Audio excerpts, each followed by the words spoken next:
மறைந்த முன்னாள் முதல்வர் கருணாநிதி இருந்தவரை தமிழ்நாட்டில் பாஜகவால் வாலாட்ட முடியவில்லை என கருத்து தெரிவித்த நடிகர் பிரகாஷ் ராஜுக்கு மத்திய இணையமைச்சர் எல் முருகன் காட்டமாக பதிலடி கொடுத்துள்ளார். தமிழ்நாட்டிற்கும் பிரகாஷ் ராஜுக்கும் என்ன சம்பந்தம் இருக்கிறது என்றும் அவரால் மக்களுக்கு என்ன நல்லது செய்ய முடிஞ்சது எனவும் எல் முருகன் கேள்வி எழுப்பியுள்ளார்.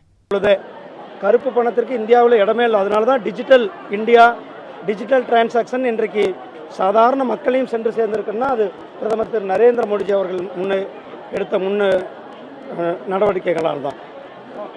நன்றி. கலைஞர் யாரும் வாழ்ந்திருக்க முடியாதா? பாருங்க, திரு கருணாநிதி அவர்கள் பாரதிய ஜனதா கட்சி கூட கூட்டணியில் இருந்தார். உங்களுக்கு எல்லாம் தெரியும், என்னாலாம் சொல்ல வேண்டியதில்லை. பிரகாஷ் ராஜுக்கும் தமிழ்நாட்டுக்கு என்ன சம்மந்தம் இருக்குது? பிரகாஷ் ராஜ் ஒரு நடிகர், அதுவும் கர்நாடக நடிகர்.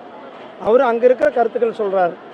அவருடைய கருத்துக்களை நாம் இங்கே ஒரு பெருசாக எடுத்துக்கொள்ள வேண்டிய அவசியம் இல்லைன்னு தான் நான். பிரகாஷ் ராஜ் என்னத்தை சாதிச்சிருக்கிறார்? ஏதாவது மக்களுக்கு ஏதாவது நல்லது செஞ்சுருக்கிறாரா?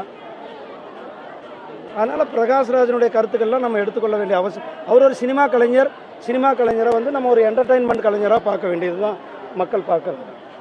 நன்றி அண்ணா.